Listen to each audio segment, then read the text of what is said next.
Hi guys, it's Aegis here. So today I'm here with another Stoicheia Deck Profile, and this time I'll be covering a Flagburg build.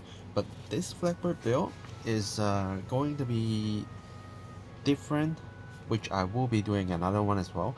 But this one is more of a budget build, even though you can see like me SPing my right line, but of course, because I already have like this before I come up with a budget build, so uh, I don't have extra resources to actually like make another one, so here we are. uh, but this deck, if you just look at the base rarity, it will be a lot cheaper to build. One thing we won't be using is the Inlet Pulse, uh, because like I can see Inlet Pulse is being very strong card for this deck, and it's quite important. But during last week when I actually take this deck out and play test, I was like, okay, I put in the new cards, I want to try them out, but I actually accidentally forgot to put in a pulse. Of course, the deck is still full, complete, without 4 in a pulse because I put other stuff in, and it eventually did work. It's not as scarier when you have things like, of course, inner pulse and also the promo, which I only got it today on the day that I record this video. um, so I will be also making another deck profile that will be including both of those to turn it into a full potential Flagburg build. But this one is actually working, but one weak point is the average attack power will be a lot lower. um, but if you are looking for a budget build that you can do 5 attacks, this deck can help you. So if you're looking for a budget build, just keep watching this video and see what the content is. If you're looking for, like, if you have all the resources and you want to see a full potential Flagburg build, then you probably will need to wait for another video that I come up later. Right, so right line, just using the Flagburg right line because it's just good for us. Having a lot more attackers to actually reach the 5 attacks or even 4 attacks point, which is very important in this deck. And next, in the main deck, 3 more Flagburg because we will be using a lot of souls, even we don't have Inlet Pulse in this build, but we still have a lot of resources that need to use soul, a lot of cards that need to use soul. So personal right is also important because as I said at the beginning of this video, the average attacking power is kind of low, so you still need to have personal right to actually help you adjust, so your first of 4 attack can at least not hitting the wall. That's the point. And then I'm running 4 of the tier 9 Alex, so this is new support as a double rare, so you don't need to spend a lot of money for it. And her skill is when this card attacks the Vanguard battle ends. If it's the second battle and if you have a standing Flagburg Vanguard, you can soul blast 1 status unit, and for the turn you will get plus 5k. So for the first swing it also is only a 10k, but after that it will be a 15k, and it's just like a second attack in a pulse with built-in plus 5.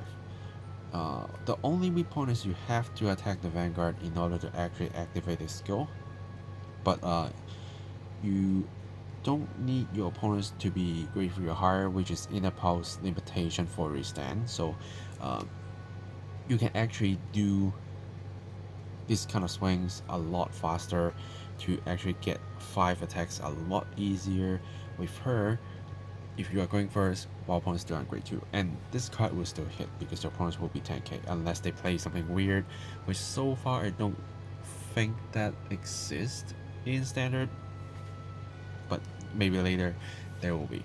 But at least for now, she will help you keep key numbers when you go first, and if you aren't going first, then you need to work a little bit harder on that, maybe boost her with it, and then restand as it's still at 15k. As long as your opponents don't have a defensive trigger, you can still kind of hit something.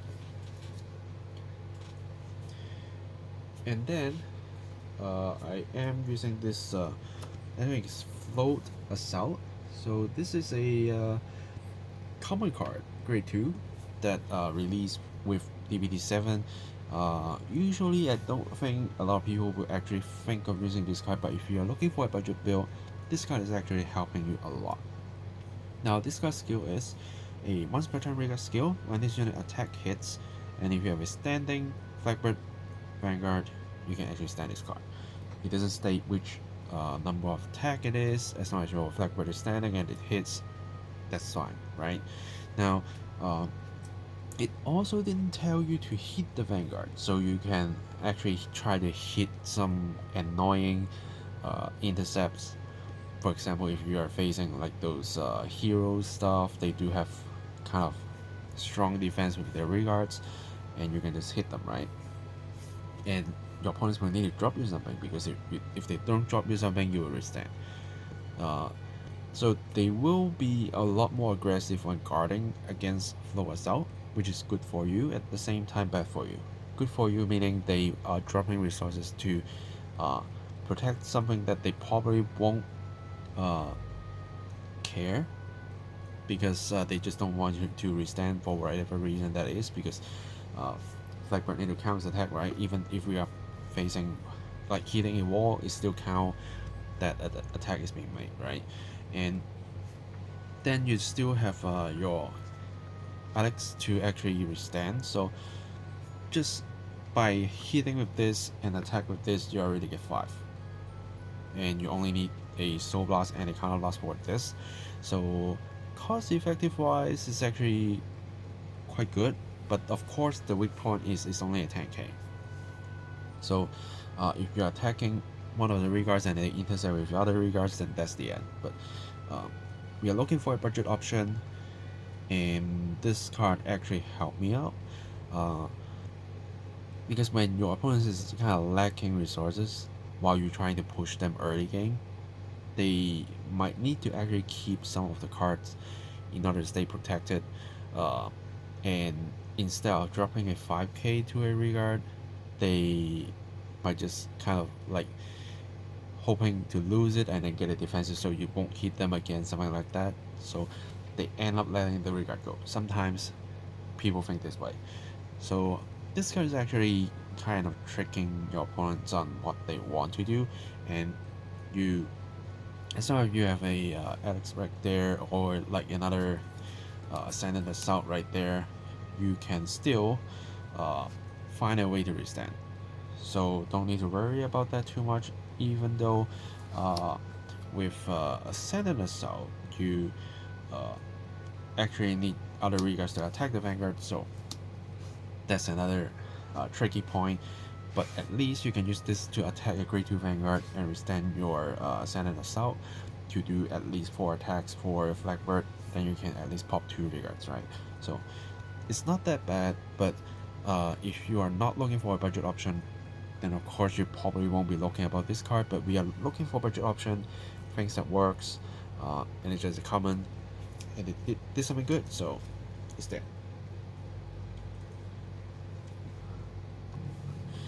Alright, next, since we are using one of the Ascendant Assault in the right deck, we're using 3 more to kind of help us to increase the chances to do multiple attacks. And so far we only use Counter Blast for Flagburg, so we have room to use Counter Blast for Ascendant Assault, and he's usually the easiest one for you to do withstands. So here we are. And then I'm running one of the Flower Girl, just in case we are lacking souls, because we do Soul Blast quite a bit. So she's there, and just a little quick help against decks that is trying to drain your souls while you still need souls to do something, then she's a helper. Alright, and then next, 2 of the new card, Rousing Breath Dragon. So what this card does is, as long as you swing with your Flagburg, which is the 5th attack or later, when this card is behind the central line regard circle, so basically behind your Vanguard, you don't need to pay the counter loss cost for your Flagburg because it's -1. So since I'm not using the promo here, so the central back row rear circle can always be ready for this card, and because of that, you can simply just go with your sentence assaults a lot more easier by spamming the counter blast. And when you don't have this card, we always have our trident to do the counter charge, so don't need to worry about that too much. And then another common card is hollow here, but it's just a common card, which is Mantis, that always welcome to give 5k on board on place to any other regard. So you can put it on your sentence assault, you can put it on your Alex, you can put it on your float assault to hit basic numbers, and then they withstand, they do more stuff. And then for PGs, I'm not using a promo one. Probably promo is not that expensive in English, but for JP we still need to work a little bit harder to actually get certain amount of promos to use. So I'm only using the normal PGs right here. Since it's get reprinted, it should be quite cheap. And then there are some order cards to actually help out. So the 20k shield, just one. It's like an emergency exit for you to like at least throw in a 20k shield, aiming for like a 1-2 pass against like high attack stacks. Like if they hitting you for 28, then you can just put this out and say 1 pass. If not, with a little bit of 5k shield, you at least can aim for a 1-2 pass without losing a lot of resources. So I think it's still helpful. But if you're going like a full potential build, you probably will use the space for more aggressive offensive play. But this is a backup, so it's something good to have if you're looking for a budget build. And then spiritual body condensation, not using the new one because the new one I still need to drop something. I rather not to. So here we are with the older one, and this card also plus 5k to something. So even if you pull out a Mantis, it can still hit for 13k, and then you give like one of your restand enabler another 5k, then you can still do some certain amount on hit, like able to hit attacks. And like if you reborn all your restand enabler, they get a 5k, they still kind of hit. So the 5k is more important right here. That's why I'm choosing a spiritual body condensation. And triggers, the Stoicheia over trigger is actually getting reprinted, so it should be cheaper. But if you're really looking for like an absolute budget build, you can turn it to the generic one, so that doesn't matter. And then for crits, I did use 2 of the Soul in crit. If you can't afford it and want to keep it budget, you can just go with like all the vanilla crit, so that won't hurt you that much. And draws, you do need the 10k draw, so it hurts you a bit, but I think it's necessary. And then 4 normal heals.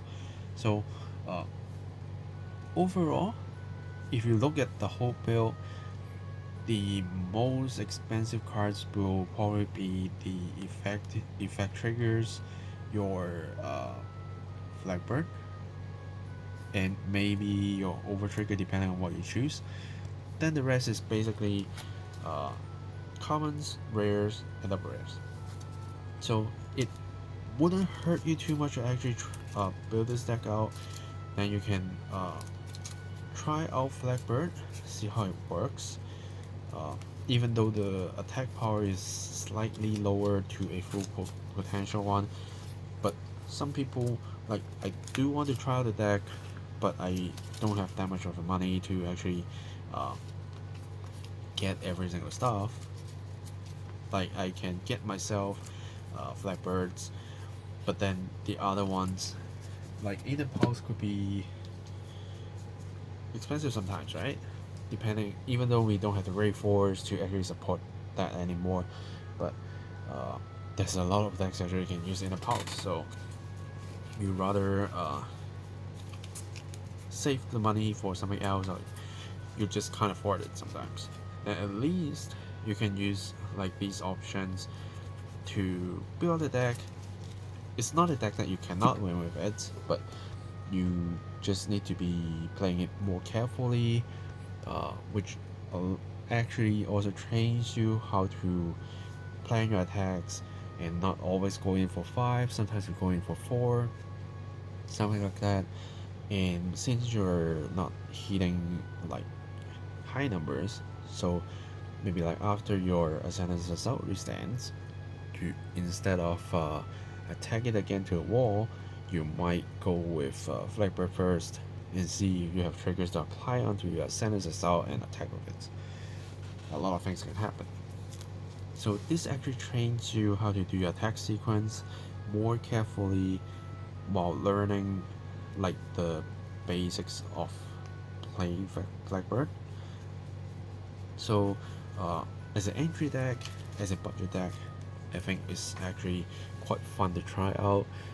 So do give it a try, and of course if you have some other more budget options, feel free to let me know. But next I will be using the promos and also Inlet Pulse for another build, and for that we can actually reach like 6 attacks I think if we want to, so that's another level. So if you do want to see how this deck can upgrade to something that is more scarier, if you're willing to drop in a lot more cash for upgrading the deck, then stay tuned for that profile. I will be recording that after I actually playtest, so it will take a week or so to actually get me to prepare, and then I will just do it and put it up. Yeah. So if you like this kind of budget build, feel free to comment down below and like this video so I know their interest on this kind of idea, and subscribe to my channel for more different deck profiles, unboxings, deck fights and such. Yeah, thanks for watching guys, and I will see you guys in the next video. Signing off.